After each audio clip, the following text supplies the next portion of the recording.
Professor Howard Williams brings you death and memory from the past and the present. It's Archaeodeath. Live on TikTok to the masses. Yay! Here we go. Hello, everybody. Nice for you to join us. We're going to start formally in a few minutes, and as we get on, this is Ellie, and I'm Howard. Hello. And we're both at the University of Chester in different capacities. I'm a postgraduate researcher, or PGR, which means that I'm currently doing my PhD, and I'm occasionally a visiting lecturer here, so I teach some undergraduates. And I'm professor in the Department of History and Archaeology, and I'm treasurer of the Chester branch of UCU. So I have a sort of that kind of role in helping to facilitate the Chester-based industrial action. And what we want to do in this TikTok live is just give an introduction to what's going on for those who don't know, and then pitching it very much at people who want to sort of have a conversation and sort of add their points. So we're going to have this wide angle here. I tried to get TikTok Studio to work on my desktop and it all failed. I think I need another app or something. But we're going to use this, and then we're going to have Q&A afterwards. So I'm going to do some introductory statements, and then Ellie's going to sort of give her reflections as a PGR on what's going on, and then we'll be open to Q&A. So drop your questions into the chat. We will get back to them. We've got a moderator, so anyone who wants to leave, should we say, particularly edgy or insulting comments, you will be muted or blocked or just mocked in a general way. But so hopefully we can have, but hopefully with that moderator in place, and thank you to Spiritual Squirrelvox for being our wonderful moderator.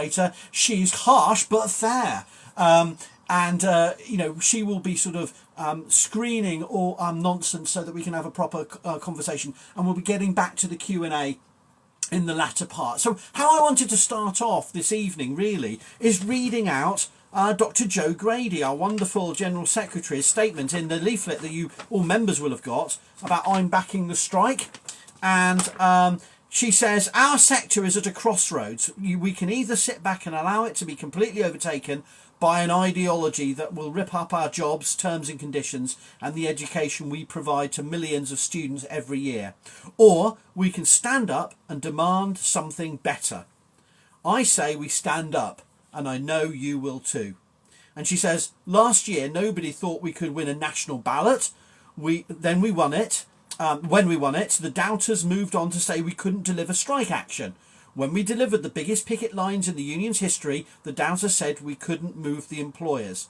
We sit here today for the first time in decades with the employers back in the room over pay and pensions, and putting an improved offer on pay back on the table. This is because of you. And she means us, I guess. Hey, that's good. Yeah, thanks, Joe.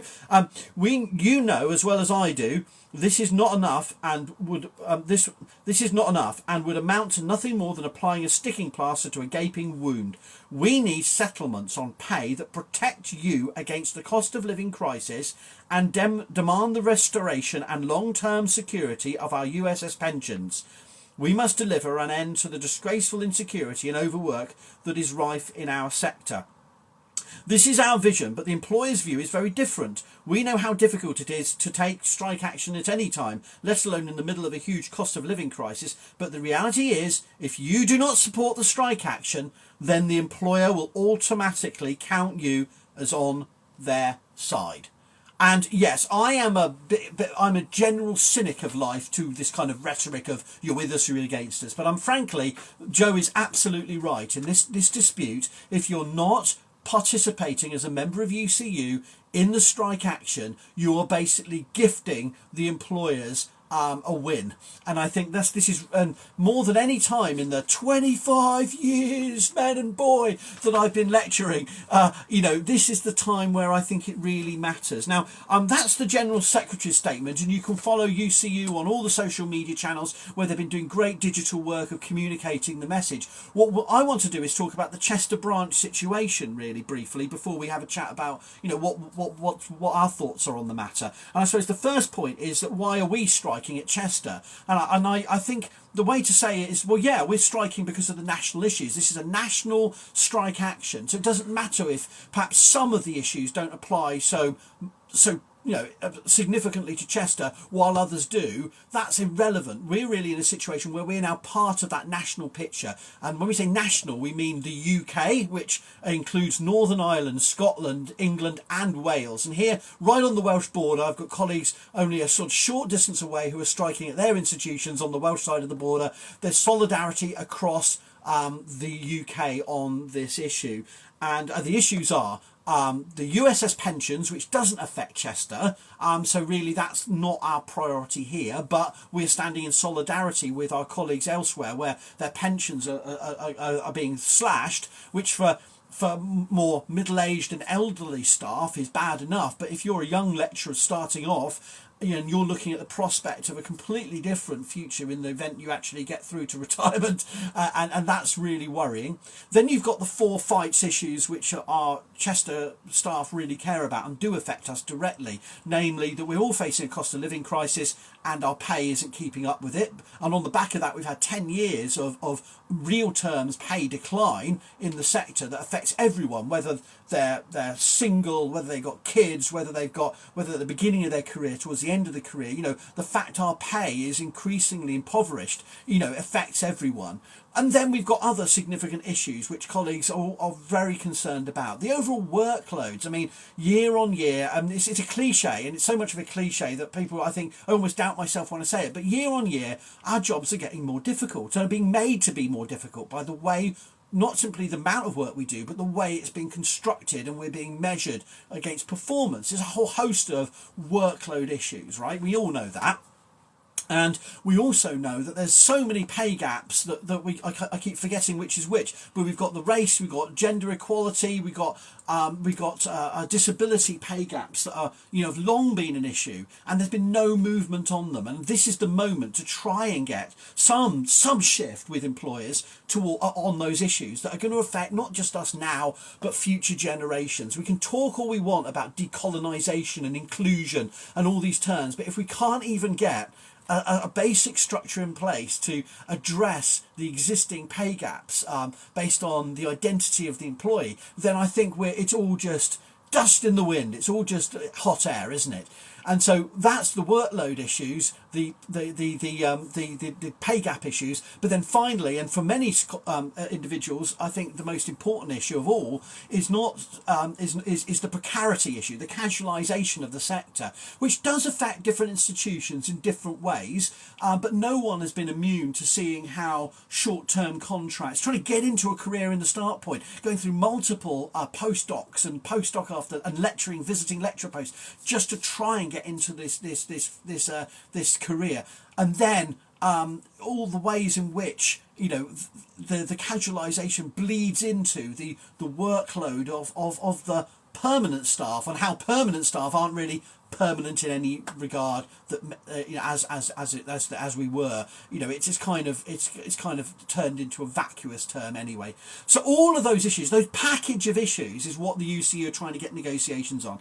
And you know what, we've achieved a lot so far, and I just wanted to say another bit of an introduction about what we've done at Chester. So we've backed the national action.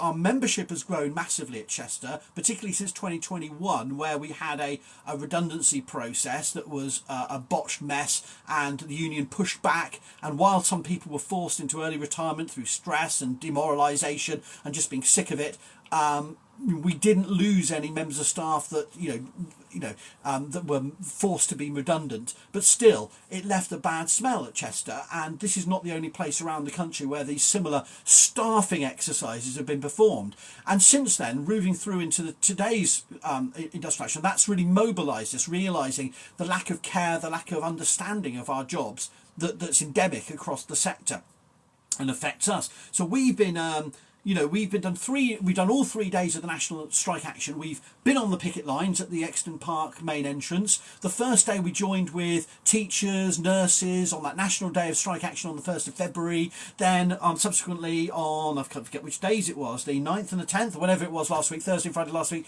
we were on, two really strong picket line stances.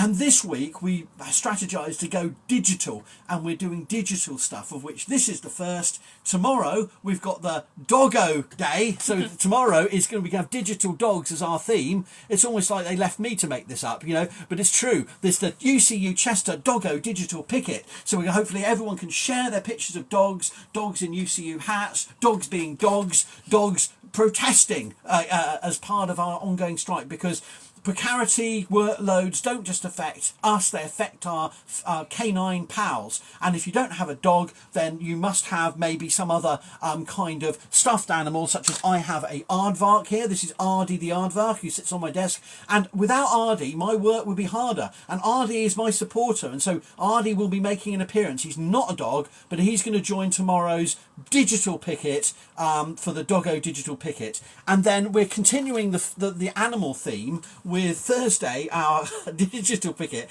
It's supposed to be silly but also serious at the same time.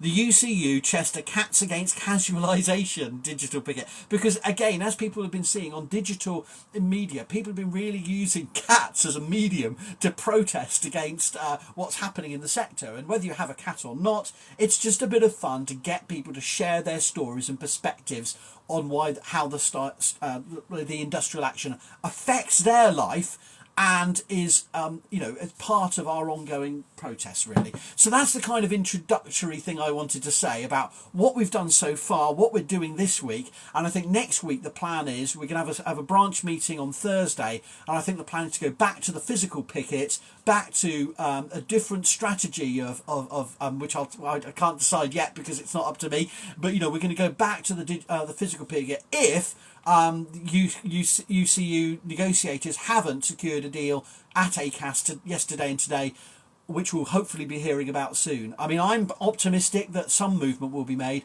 Is it good enough? Has an offer been made by employers that's good enough for us to end the strike action? Well, we'll just have to wait and see. I'm optimistic, but I've been proved wrong before, and I've been pessimistic and proved wrong before. So I don't know. But so that's my kind of introductory waffle, just to explain why this is such an important time to be on industrial action. Of all the years that I've been a member of the UCU and an academic, I think this is the moment where you really have to stand up and be counted as part of industrial action, or not.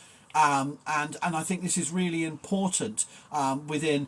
It's not just for this generation, as I've said again and again. You look at our social media content, we've tried to emphasise this isn't just about us, this is about the next generation. And in that regard, I wanted Ellie to join me so that I don't just talk at you, because Ellie is obviously, she can tell you about what her experiences is, her background as a student and as a teacher. So Ellie, give us your take on everything. What's your perspective on all of this? I mean, it's really difficult coming into this, and I really understand frustrations that students might feel and disappointment, and I think that that's really valid, but maybe it's misdirected sometimes, because your lecturers, the people who teach you and who hopefully you like and you get on with and you have a relationship with, and it can feel really disappointing and kind of like a betrayal sometimes if they're not there to give you that education that you feel like you're paying for and that you deserve because of that. But realistically, this is not the lecturers choosing to go on strike. They are suffering because of this strike. They're losing out on money. They want to be there to support you. But it's management, senior management and vice-chancellors and the people who are causing this really toxic working environment that is affecting your learning. And so the main message that I would like to get out is to students to make sure that your anger is placed in the right way, and that you're not just seeing this as the people that but it's the faceless kind of big people who are causing the issues and who are semi-responsible for you paying £9,500 a year for an experience that you don't think is maybe worth it. And it might not be worth it because of all the reasons the lecturers are striking over.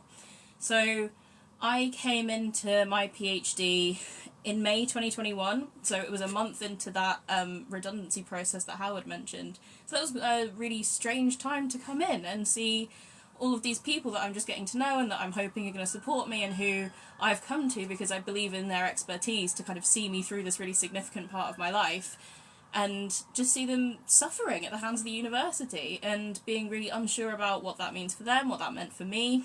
And it was a really horrible time to be in this university, to be honest, and to see what was happening. But thankfully, because of the work of the union and work of people like Howard, it ended without any sort of forced redundancies, and that is now kind of semi in the past. But going forward, the working conditions across the sector are not okay. It's not helpful, it's not productive to student learning, and I think that comes down to the value that is ascribed to students. And the people out on the pickets, the lecturers, the people that you see every day, they want to give students an education. And I think that my experience, even as a PhD researcher, is that senior management, vice-chancellors, they want you to get a degree, and they see a difference between an education and a degree. So when I come and say that I've got an issue as a PGR, or I think that a system needs to change, I get a lot of pushback, not from my supervisors, but from other parts of the university. And I know that there is a big push. They want to recruit more and more PhD students, more postgraduate researchers. It's in all of the reporting, all the documents. It's like, how can we engage people? How can we get more postgraduates in? That they're not really offering anything to us at the moment. And I personally am not a funded postgraduate, so I have a job at the same time. But the PGRs who are funded are on poverty stipends. They're paid nothing, basically, and then expected within that to provide lecturing as part of these visiting lecturer, temporary, casualised contracts that is part of the UCU dispute. And I think, luckily, I'm not quite in that position here. I kind of pick up lecturing when I can, but I don't know how you feel about the use of PGRs as teachers in this department. Well, it's been a long issue, actually, and I think different departments vary and different universities vary. I remember a time when I did PGR teaching, and I had very few opportunities, but when I had opportunities, they weren't paid at all. And I think Chester's actually quite good in it. It should be standard, but you'd be shocked to hear that even in my time, I remember times where the other PGRs from other universities, big prestigious Russell Group universities, would say, "Oh, you just get a book voucher or equivalent for helping out. You wouldn't get a proper salary." I think the thing about Chester that is really good is you are being paid a proper wage for the work you do, which shouldn't be, but it's not a lot of money, but you are getting. So I think.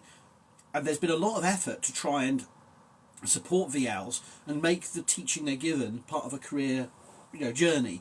So I in the context of a UCU live where we're supposed to be outraged about everything, I think there is a lot to be said about the way in which I think Chester has supported VLs and provided opportunities for postgraduates to become VLs and gain teaching opportunities. I mean, I think during my PhD, 3 years at a certain other university, which you can look up, I got 2 seminars with the lecturer in the room with me. I had no independent opportunities to teach, whereas some of my PGRs, if they applied to offer themselves up and available, and their commitments with other are available, they can get much more than that.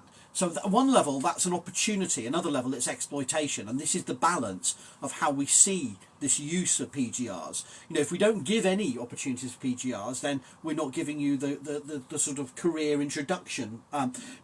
If we rely heavily on them, then it's basically exploiting VLs and PGRs particularly to do a lot of the work that we should be doing. And I think Chester tends to do a good balance of this, although I hear about some other universities where, students will go through the first, second, and maybe only in the third year special option they'll meet a professor or something. The rest of the time it's various VLs and PGR teaching, PGRs as VLs or VLs from outside brought in. And that's just poor.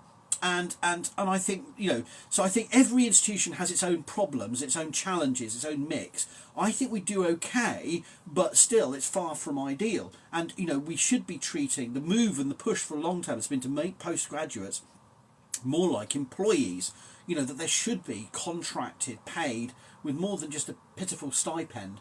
But of course all this involves money and a changing culture within the sector. And it's difficult for someone such as yourself who is paying your own way. You've got a major job you're trying to hold down, as it is, and give you opportunities to gain these career experiences. So I don't have an easy solution, and I'm just saying that I think it's a balancing act, and I think some institutions do their best in the circumstances, others don't even try. And I think there needs to be more regulation and more support across the sector. And that's my feeling on the matter. But I'm glad we have the opportunity to give you VL support and so on. But I think at least we don't just say farm the whole of a year out to various people. And anyway, that's my feeling on the matter. Yeah, no, I think that's a really important point. And when you say it's not easy, I think that's where some of this messaging gets lost broadly. Because when you look at the news and you kind of engage with people on the street or at the picket line, people think it's about pay, and it is about pay, but there are 4 fights. Yeah. And I think that the casualisation and issues around workload get missed in these conversations because they're more difficult conversations to have. And I've seen it, so I obviously have Howard as one of my supervisors. I've got another supervisor for my PhD. Howard will email me in the middle of the night, and I am like, I don't know why. I'm like, I understand that it's because something's just popped into your head, or you're just trying to get everything done. But so I'm working mad hours. Yeah, these are not working hours. I get it from other lecturers as well. I get it.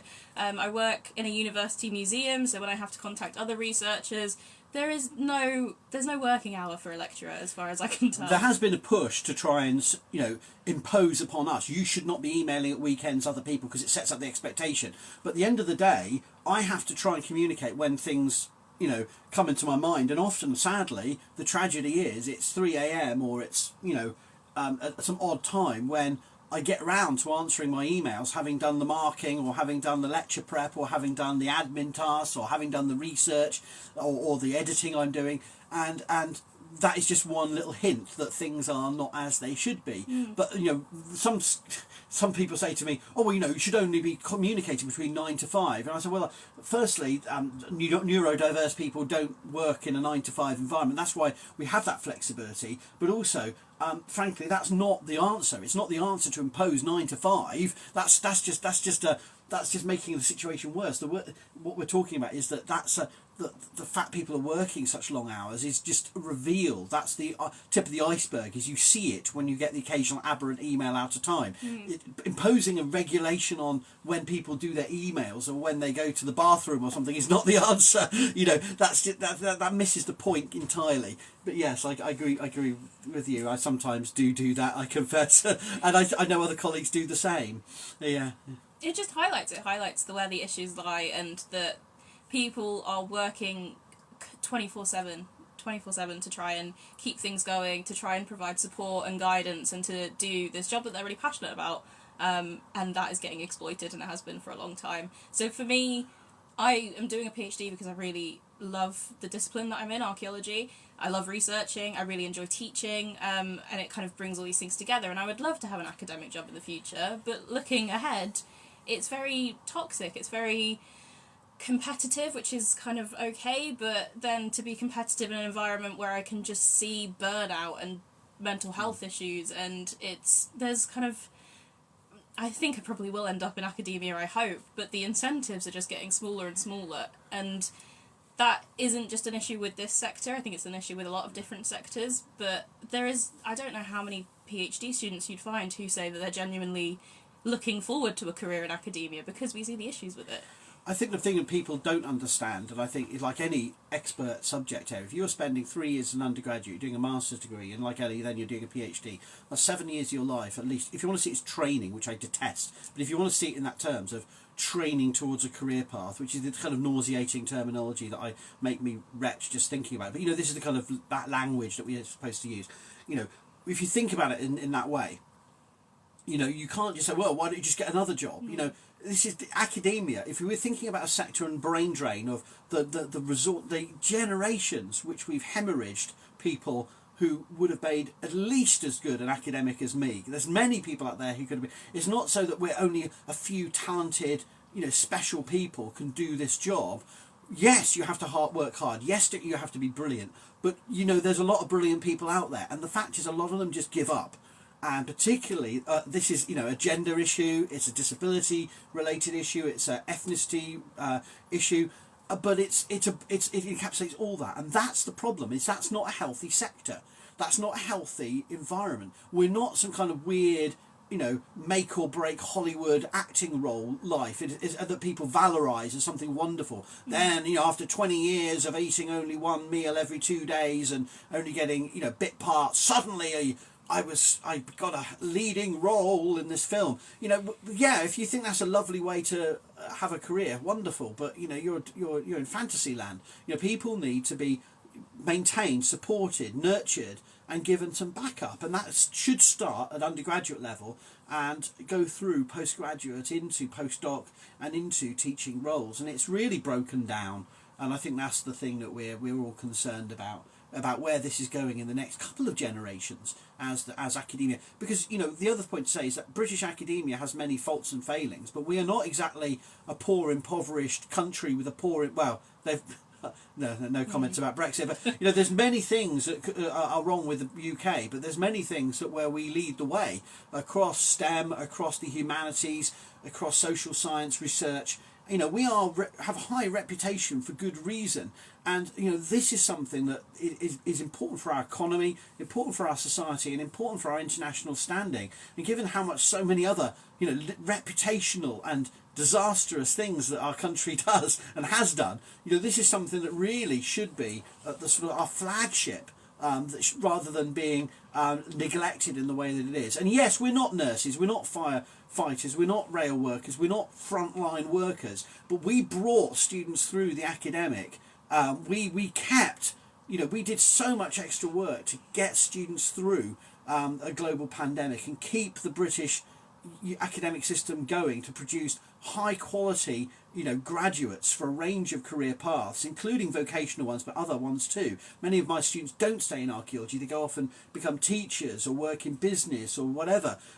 You know, the fact remains, we did that work. We shouldn't be seen as the last of the pile. We shouldn't be seen at the back of the queue when it comes to this situation, and I feel very strongly about that. I'm not trying to. It's not a victim Olympics with other public sector and private sector workers. We stand with people in other sectors who also have justified and you know, protests over paying conditions. All we're saying is that don't forget about us in higher education. Higher education is not icing on the cake or an extra. It's an integral part of a modern democratic, if that's a word we can use nowadays, society, that we should have a effective, working, internationally renowned higher education system. And in many ways we do, in other ways we're clearly lacking. And the pay and working conditions issues we're raising are not about trying to erode that, we're trying to build that for the betterment of the broader society. So at the end of the day, it's about my pay. I want to be paid more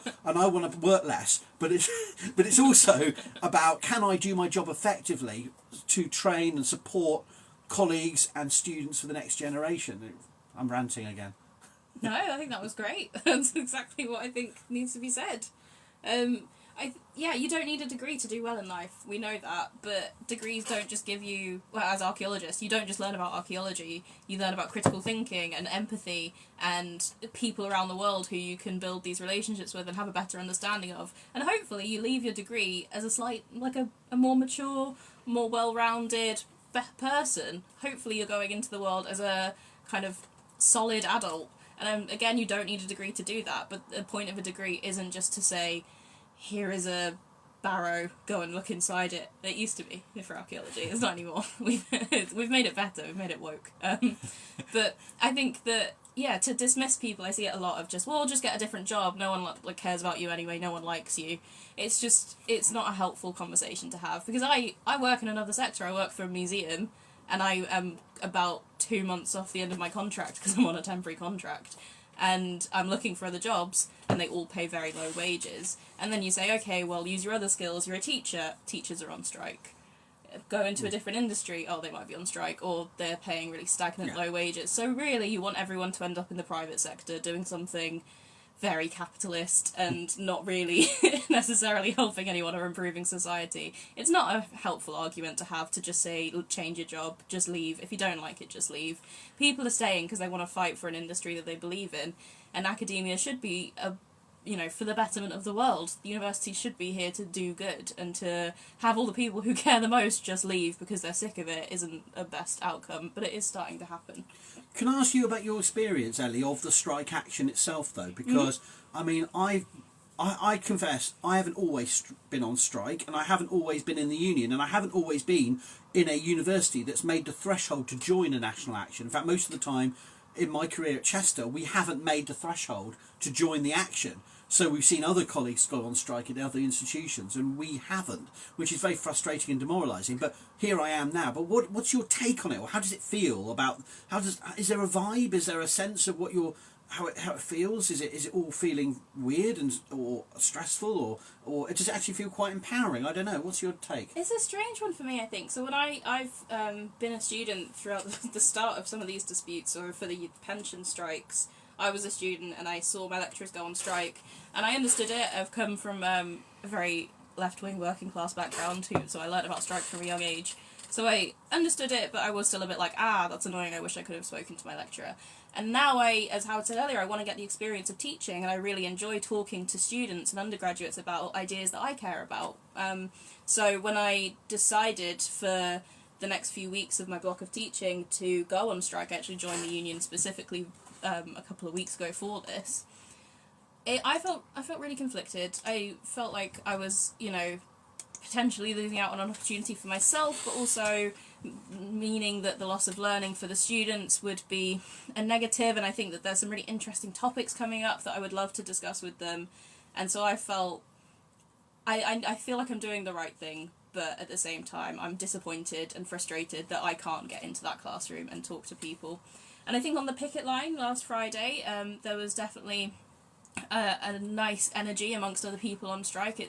Everyone is frustrated, everyone is struggling with this, and they want this resolution to end. No one wants to do 18 days of striking, apart from maybe the bosses and the people who have the power to end it. But those 18 days is not anyone's ideal. That's not what anyone is aiming for on the picket line. And I think that there was a little bit of... I don't know if there's hope yet, because I don't know if there's been enough conversation. But I think having a space to come together, like there was on the picket, like we're kind of doing now in a virtual way, I think that definitely lended to some more positive reactions. How have you been feeling, Howard? Well, up and down, to be honest with you, and I don't know how... It depends on my mood, whether I'll say something optimistic or just end up in a pit of despair. But on this live, I would say, it's great and we're making a difference. But on another level, it's incredibly stressful, incredibly upsetting, because I don't want to be doing this. It's against every fibre of what I want to do, is to refrain from sharing knowledge and sharing my the teaching side. I've got so many project research and admin tasks I've got building up. It's stressful. It's stressful because I can see the work mounting up. It's stressful because I don't want to be doing it on principle, but here I am doing it because there's a bigger principle than the principles, if you see my point. And yes, it's demoralising, because you do feel the union's doing such a great job at communicating the message, but of course the strategy, like many corporate strategies, is silence, radio silence, to not respond. And you hear that silence, and silence is the enemy, as a certain band said. Silence, the silence and apathy is the enemy we face, both from the employers and from colleagues. And so we have a real tough job keeping that momentum going. And so I feel up and down about the whole thing, to be honest with you. And it's daunting. 18 days. We're in the second tranche. We're in day 4 now. But the idea of doing 18 days through to the 22nd of March, I'm looking at the calendar of dates we've got coming, I've never striked 18 days. I've no idea how I'm going to mentally and physically and financially cope, actually. And I think a lot of people are feeling in the same boat. Even though there's a strike fund, I don't feel as a senior professor I can morally access that strike fund, because that's really should be for junior colleagues on principle. Again, another principle. And so, yeah, I'm up and down, but I think it's really important that I try my best to support colleagues, and many of them are scared, are really fearful about how it will look, how it will be perceived, how their careers will be affected if they strike. And we're supposed to be protected and we're supposed to be supported, and but at the end of the day, a lot of people are scared of even sharing a tweet in support of the union.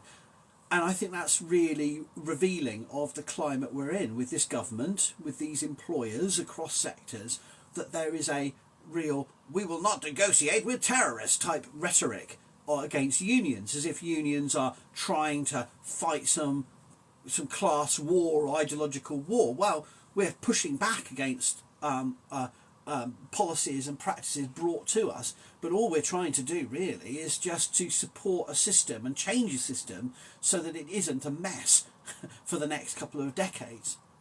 But yeah, I have up and down feelings about it, to be honest. Yeah. I think it's important to share that because, again, sometimes the presentation just comes across as lecturers are going on strike because they hate all their students and they just want loads of money and they're going to sit and read their books and have a glass of wine while you're all suffering. And it's just not the reality.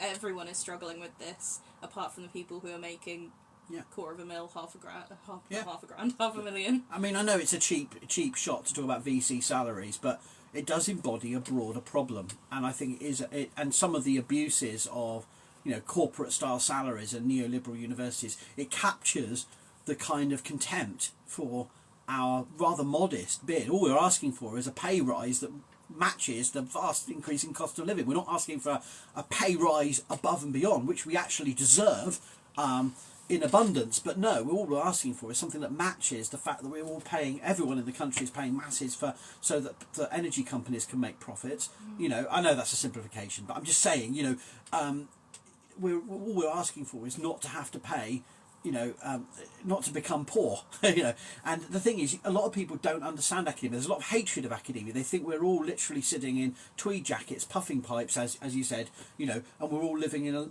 a life of luxury. We're working people, many of who are on temporary contracts, part-time contracts, maybe the only, wage in a family, maybe the only wage with with caring roles. And those are the kinds of people that we need to support. It's not people in an elite position. Yes, there are an elite within the elite. And yes, there are people who are happy to just go, I was looking for a bit of a relaxing couple of days without some work and I'll just go on strike. But really, they are a tiny, tiny minority. Most people taking this very responsibly, very seriously, and only doing it as a last resort. But we haven't actually looked at any of the comments yet. Yeah, so everyone might hate us. So we haven't. We've done this so that we can be in shot. We've put the camera way back.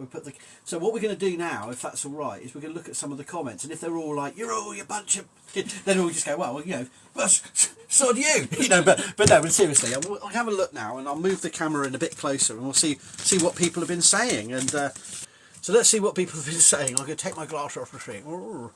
Let's see what. Lots of comments. Wow, we've got so many comments. Here is solidarity with higher secondary education. Thank you. Thank you. We support you guys. Thank you. Solidarity. It's Howard. It's me. Yes, it is me. I can go back a bit further. Power to the people. Well, yes, that's someone who was around in the early 80s with. We know that reference. Go Prof. Claps. Well done. Thank you. Well done to Ellie for joining me. Evening, Prof. Hope the strike is going well. Up the workers, absolutely. Lots of people saying, question for students. Do you think VCs on £300,000 paying less for flats are value for money? For flats than you? Yeah. Because the VCs are paying less for their flats than the students are. Sorry, yeah. Ellie, answer that one. That's for you. Do I think it's value for money? No, obviously not. I cannot comprehend £300,000 a year. I can barely comprehend 30, to be honest. So to make that amount of money to give yourself a flat that costs less than the halls you're sat next to, just because you don't fancy driving home, I feel like I can say this and Howard can't say it, so I'm going to keep going. No, it's ridiculous. It shows a complete lack of respect for your students and for the people that you're meant to be serving. And it's just not, it should never have been a thing that was allowed to happen. It shouldn't be tolerated. And I'm glad that it's being brought back up because I think this was an issue a couple of years ago. Yeah, it was. I remember it being around. So, don't forget that. I think that's an important thing to remember. Some Vice-Chancellors, we learn more about them than others, shall we say. And it's not it's not about personality thing.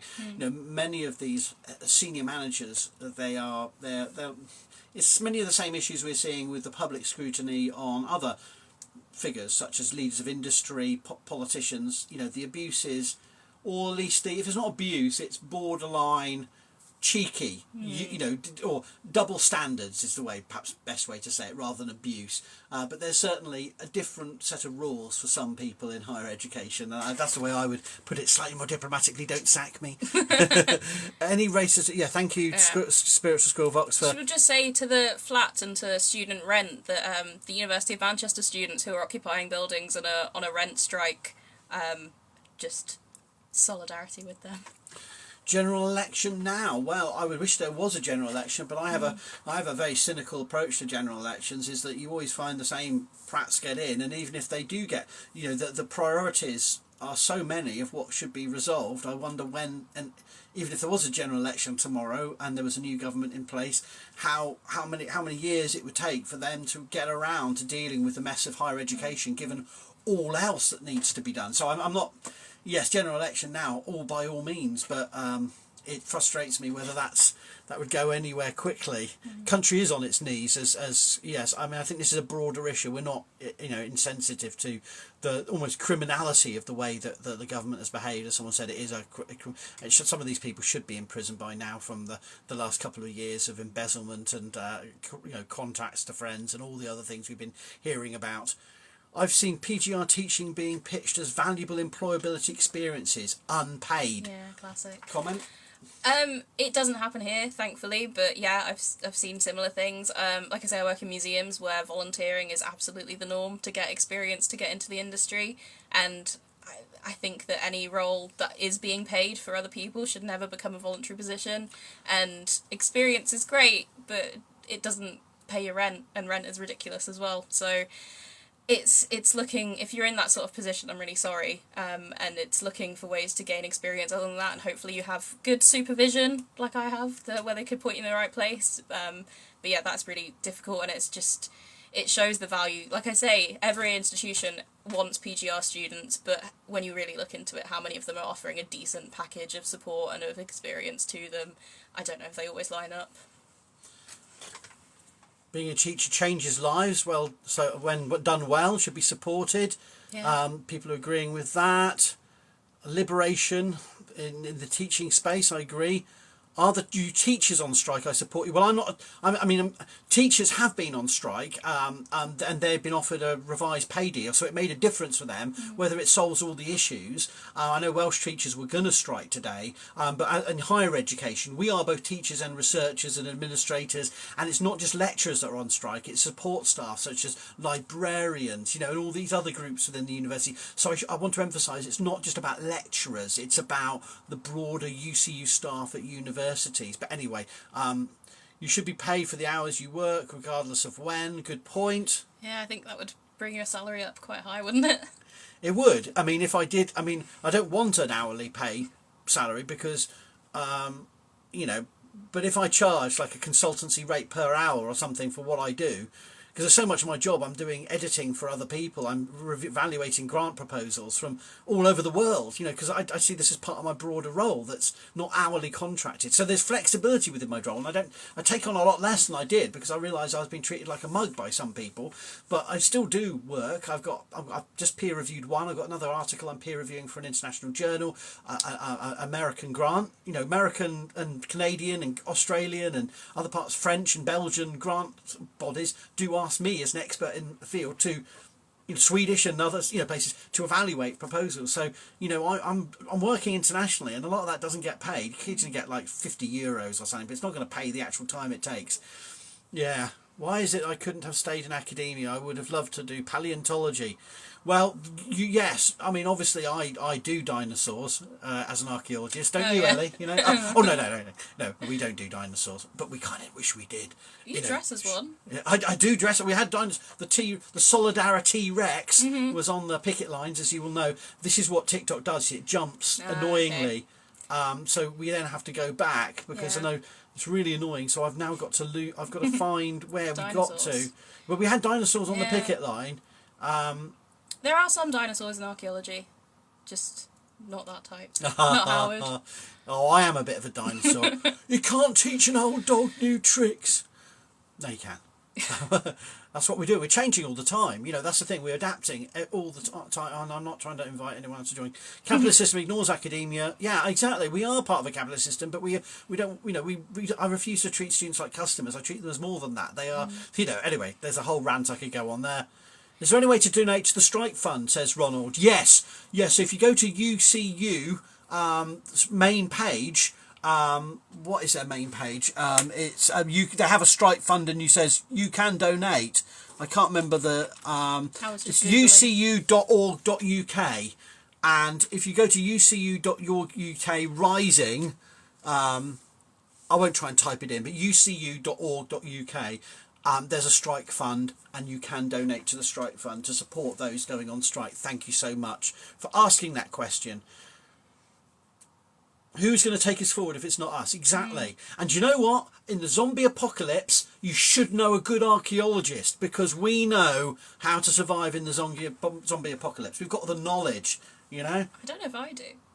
Shh, shh, shh. I Okay. do. We've too. got the knowledge. Keep us safe. We need to be in the, you know, the enclosure. You've got to, you know, so it's good to have not as, you know, the future isn't simply about STEM. You know, the future involves, you know, you need knowledge about human behaviour and human societies, their use of material culture. You need archaeologists in the zombie apocalypse. Rick Grimes wouldn't be Rick Grimes without archaeology, I would contend. But I've got blog posts about that. But we're going off piste, as I often do. I completely agree. Okay, good. Conditions and pay. Yeah, agree. I'm just trying to zip through. The Avon abuse. I don't know what that's about. I think that's a joke. Okay.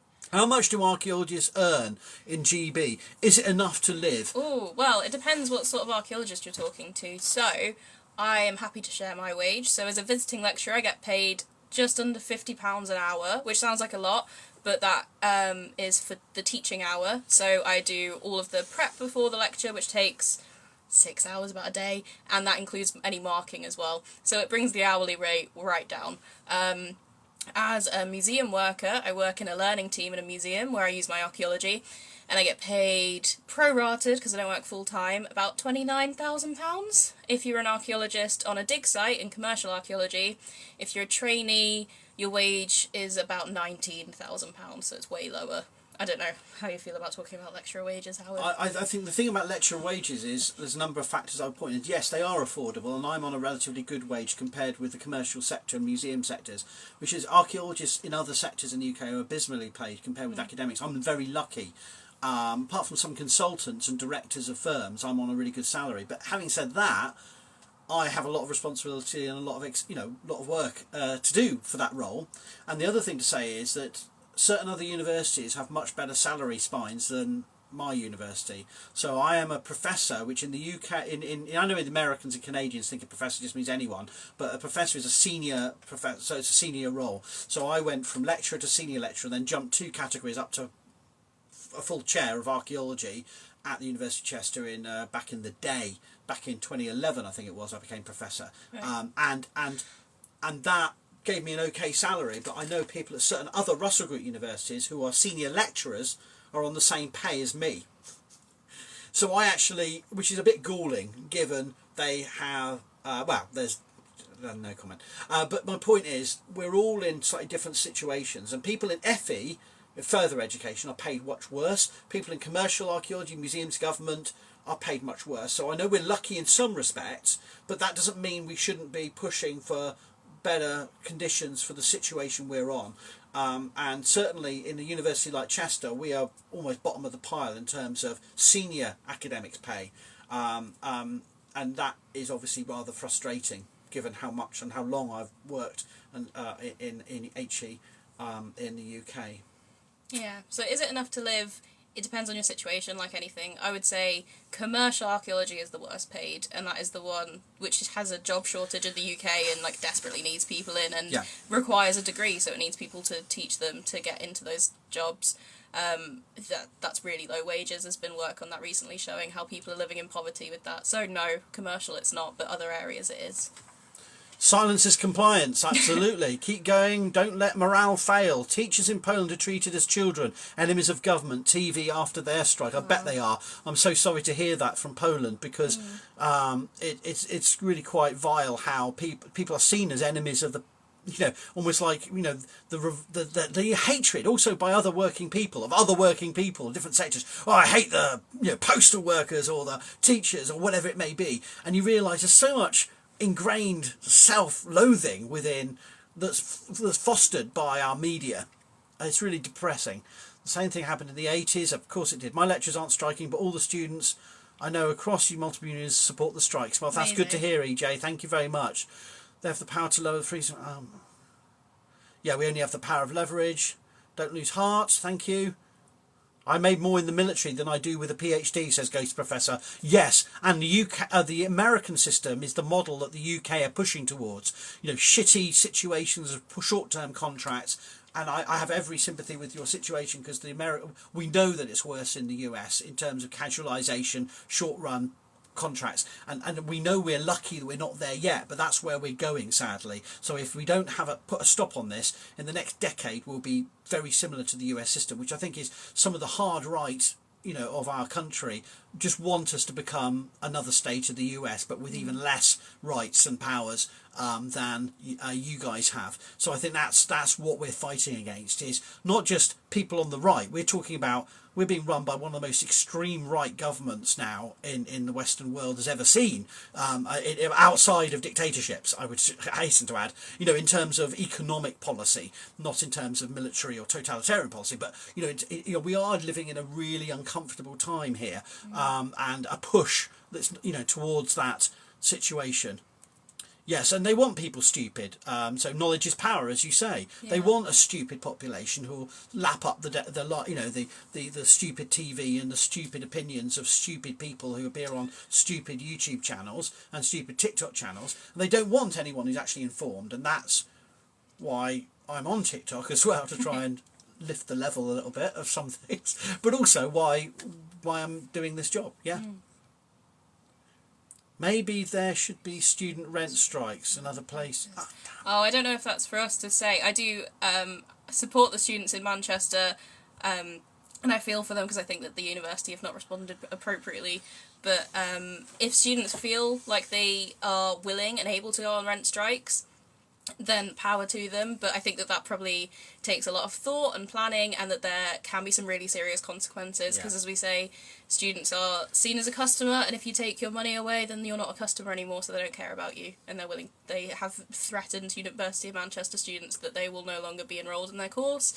So it's a really serious situation. I don't want to encourage anyone to go on strike as a student, because I think that is something that really takes a lot of thought and time and care for you to go over yourself.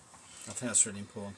Thank you for that, Ellie. The Tories are trying to make it hard for educated working people to get an education. Of course, that's been not a new thing, is it? And universities are part of that problem. They're dumbing down the population to easier manage. Yes, absolutely. I've watched them destroy higher education in England since 2010, says an Irish person in the UK. The protest as a student, I protested as a student back then. Well, thank you so much. You've seen the time depth of the issue we're talking about. Thank you. Halfnir, great. Yeah, hello. He's a great. He does archaeology, and he's a blacksmith as well, isn't he? He does fun. Viking period, sort of makes knives and axes and great stuff. He's got. But thank you for that comment, Halfnir. That's wonderful to have you contribute that. Thank you. The student riots go so little coverage. They were huge. Yeah, exactly.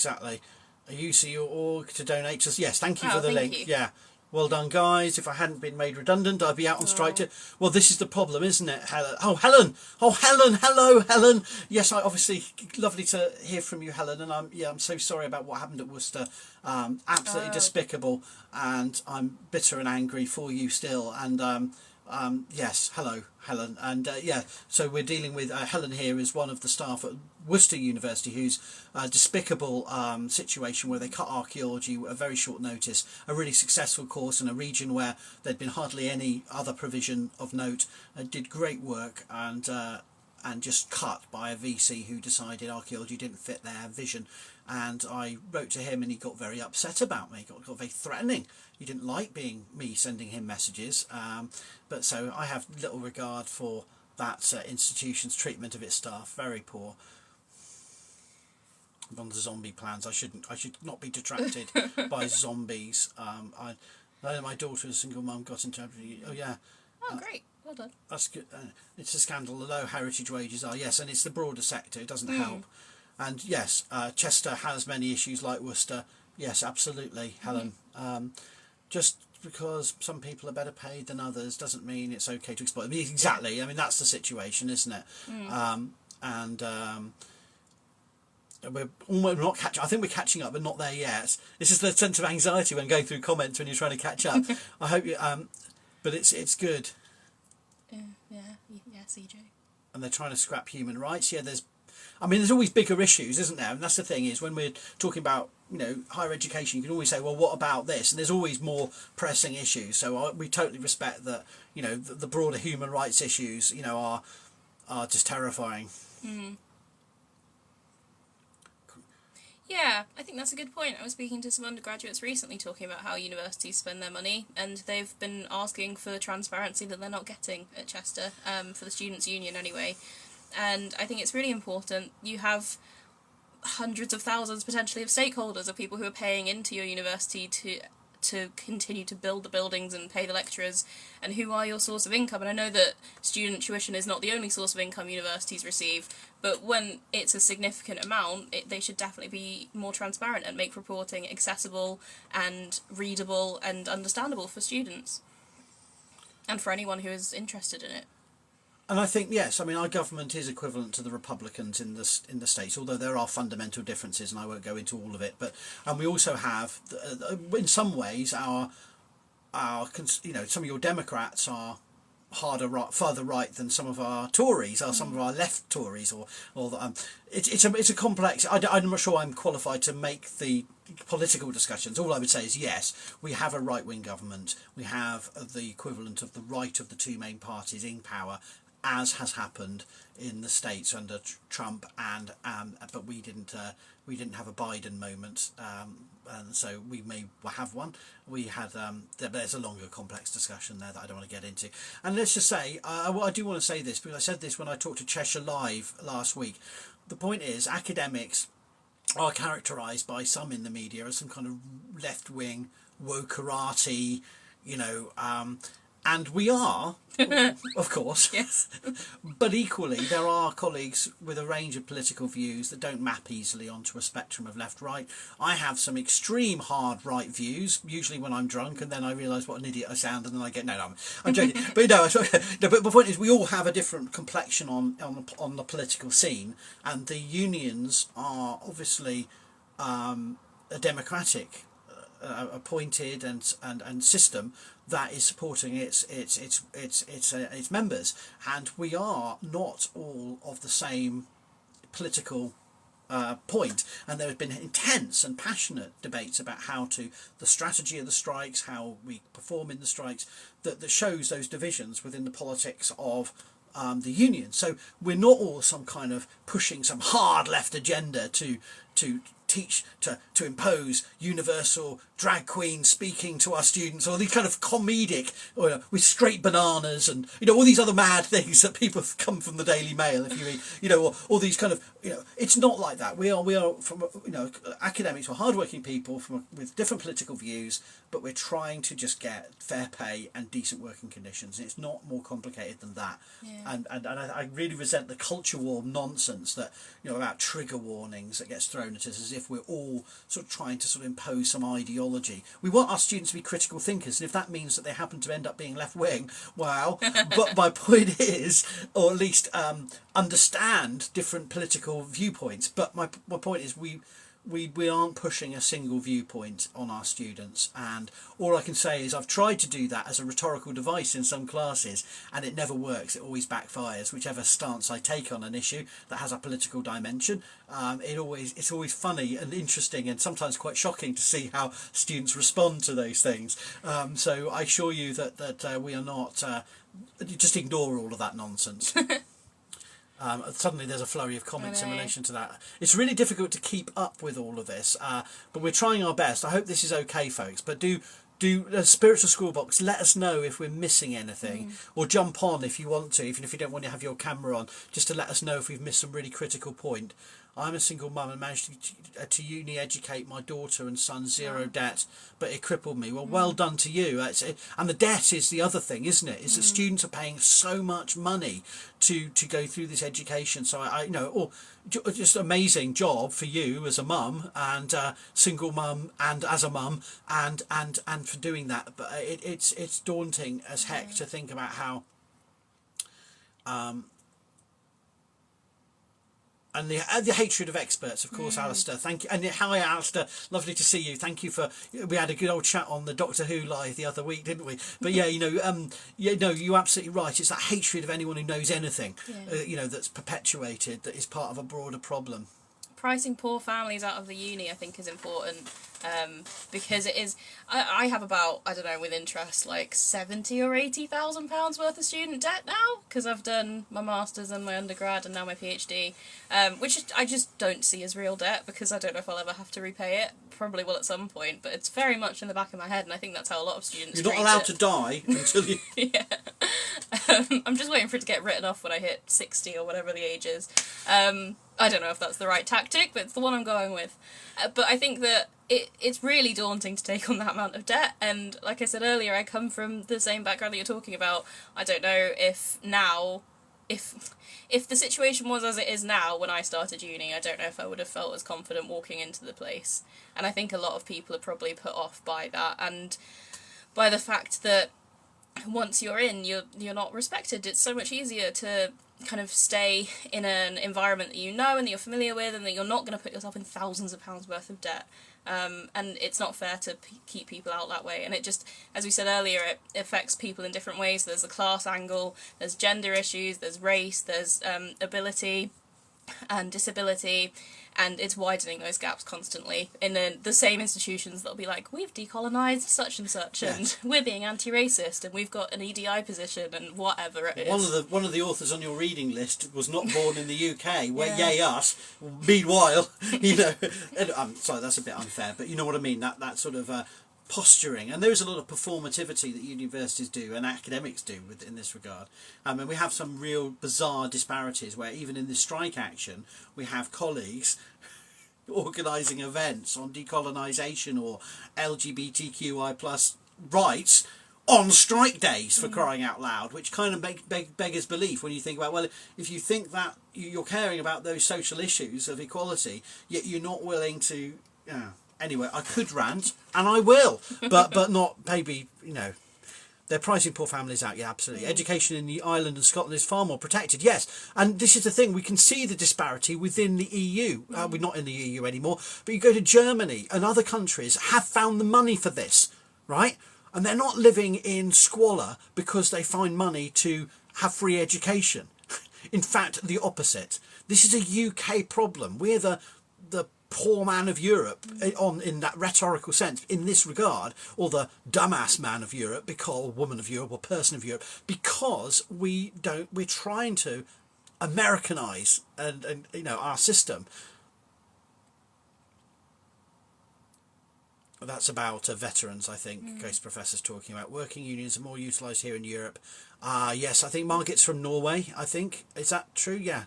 University tuition only appears to be free at point of use when the upper middle class went. Well, exactly, yes. It's interesting that, isn't it, Helen? When one refers to history of the resemblance today in Britain is notable of the beginning of the French... Revolution. Yeah, French... I think that goes without further comment. The problem is that not that academics are left-wing, it's that many right-wing ideas are nonsense. Well, I think that's true, Ronald, and I totally agree with that. Yeah. When entry is broadened to the lower and working classes, suddenly the government won't subsidise. Oh, that's the follow-on point from Helen, absolutely. Absolutely. If we were able to help with the rent, I'm not sure how our kids would have gone. No, exactly. Howard, this has been the greatest use of my office hours for a long time. Thank you. Oh yes, well, you know, if students don't rock up for the office hours, you might as well join our lives. Oh, Hannah to teach. Oh, she's one of my other followers. Hello, I enjoy your TikToks too. My mum was a single mum. I have not children, but they will do the curriculum change and not actually try to change the system itself. Absolutely. And Alistair was put off in his 20s. Yeah, there's a lot of people who don't get to university and they are put off, and it is feeling very excluded. And we've tried a lot. You know, academics have tried their best to include people. No, Americans. We love Americans. Really, we joke about you sometimes, and I have done one or two TikToks mocking some American creators. But you know, we love you really. Don't worry, Ghost Professor. We love you really. No, I appreciate that. Yes. Thank you, Margaret, and thank you, Letitia, for those comments. Oh, that's a shame, Sherbrooke. But understandable at the moment. Yes, absolutely. I mean, I knew academics that left America because of Trump. and because their ethnicity, they were scared for their kids and where America was going, and now they've moved away from the UK. So because they were scared of where we're going. So it's I wish, you know, people have to make these difficult choices sometimes. Oh, that's my computer shutting down. Just gave me a fright. I think we've caught up, you know, Ellie. Yeah. Are there any other follow-up questions people have, or anything we haven't addressed that you would like us to discuss about the strikes or about being at university? You have, well, a talented, bright new mind. Me, obviously. I mean Ellie, and you have an old, tired mind here. Archaeologists who are keen to share anything. I'm not going to. Don't ask me to go on a rant about Graham Hancock, because everyone in every live I do goes, "What do you think about ancient apocalypse?" And then expletives come forth from my mouth. So let's not go down that route, please. But if there's any other questions that relate to what we've been discussing, you want to ask. Oh, sorry, there's a few coming up here. It's embarrassing, right? Yeah. Oh gosh, you're having to beg me loans, yes, and I know there's a lot of students in financial issues with the cost of living crisis. It's dismal, and a lot of people have had to leave because of Brexit, which is obviously those sunlit uplands are here, and I'm enjoying them. I am literally, my life is easier because of Brexit in every way. Obviously, the food prices are low. I can find a doctor's appointment. I just have to wait 7 years, but you know it's. Oh, it's terrible, isn't it? Are you getting closer? Are you getting to negotiate? Yeah, right. So the situation market is, we've already gained concessions, but pitiful ones, right? So already, the fact we've done this industrial action has already seen them make us an improved offer, but it was disastrously poor. But it shifted some things. It shows that we can do it if we keep at it. The problem is, it's crippling us going on strike, and will we get enough concessions? I don't know. I'd like to think so. But the fact that we've got to a negotiating table and we've never done that before suggests that, sadly, this is working to some extent. Yeah, we can't preach about how Americans were dumb to vote for Trump when we voted to leave the EU, knowing it was going to be an economic disaster. You know, I don't like the EU at all. I'm one of those people that has nothing to say about the EU that's positive, but I still knew it was an economic mess to leave without any plan or contingencies. But hey, you know, call me all radical, woke, Ramona or whatever, but, you know, I haven't been proven wrong. Neither has Femi and neither has anyone else with any sense. My non-union related question, being that pubs are centuries old, have there been digs at pubs? Lots of them. I try to excavate near pubs. It's nothing. I do not have a problem. It's useful that if there's at least 2 pubs nearby, because if you're doing an excavation near only one pub and it's a crap pub, you're stuffed. Your life is over. So I always try to dig near 2 pubs. No, seriously, in pubs, yes, pubs are actually really important historic buildings where dendrodates and historic above ground archaeology, you know, buildings archaeology of the fabric and structure can reveal the story of the building, going back to maybe it was a converted medieval farm of a grange of a. So like I was joking a bit, but actually the last fieldwork, I don't do fieldwork at the moment. I haven't done it for a decade. But last fieldwork, the pub where we were next to the dig where we were digging, weren't digging the pub, we were digging next to it, but the pub was a medieval Cistercian monastic grange, a farm, a monastic farm. I'm not making sense. You know, so the building was 13th, 14th century, converted into a pub at some point, probably in the 16th, 17th century. So yeah, pubs are archaeology too, and it's not just because I like alcohol. I think that might be all the questions. Well, I think that's a good time. We've done an hour and 10. And I think that's a good, healthy length for a live. So just so that people understand, we've set up a UCU TikTok account. Please follow it at UCU Chester, or is it at Chester UCU? Just let me check that, because I keep forgetting, even though it was set up only... at UCU Chester. So we have a new TikTok account which we're going to be sharing views and perspectives on the strike days. So please follow that on TikTok. But we haven't got to 1,000 followers yet. In fact, we're at 49 followers, which is brilliant. But you know what TikTok's like. It's very difficult to gain the momentum. But we are sharing videos on there. So if you want to learn more, look at some of the videos. We've got some great colleagues, students, giving their perspectives on the strike on there. and do follow them. But the reason we came onto my account is because I've got a bit more of a following, and I'm going to be uploading this to YouTube, onto Archaeodeath on YouTube again, because we simply haven't set up a UCU YouTube account yet. But we are on Instagram, we are on Twitter, and we are on TikTok now, and we're going to share our perspectives through the strike action, both digitally and when we're on the picket lines, because we're going to go back onto the picket lines.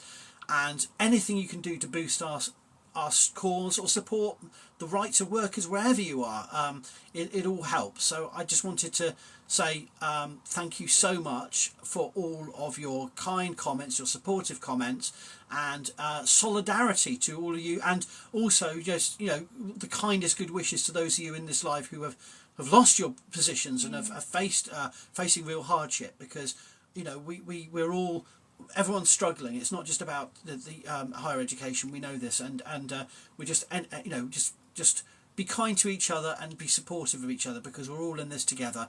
And I just want to say it's very humbling and touching to see the level of support on social media and on the pickets, the people beeping, the amount of support has been amazing. Yeah. People really notice this is different from previous years, and that something has to change. So thank you so much. Stand with the unions, support our cause, UCU and proud. Yeah. Take care, everybody. Thank and you. Thank you, Ellie, for joining me in thank you, Howard, for having me. my office, in the middle of the night now, just rambly talking to people across the world. But it's been wonderful. So I'm going to say goodbye now, but thank you again. And thank you to Spiritual Squirrelvox for being our robust, tough moderator, keeping the weirdos at bay and keeping the good vibes flowing. Thank you very much, Spiritual Squirrelvox. It's been fantastic. Take care, everyone. Bye. Bye.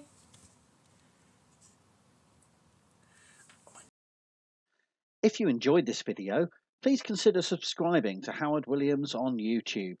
In addition, consider following the Archaeodeath WordPress blog at howardwilliamsblog.wordpress.com.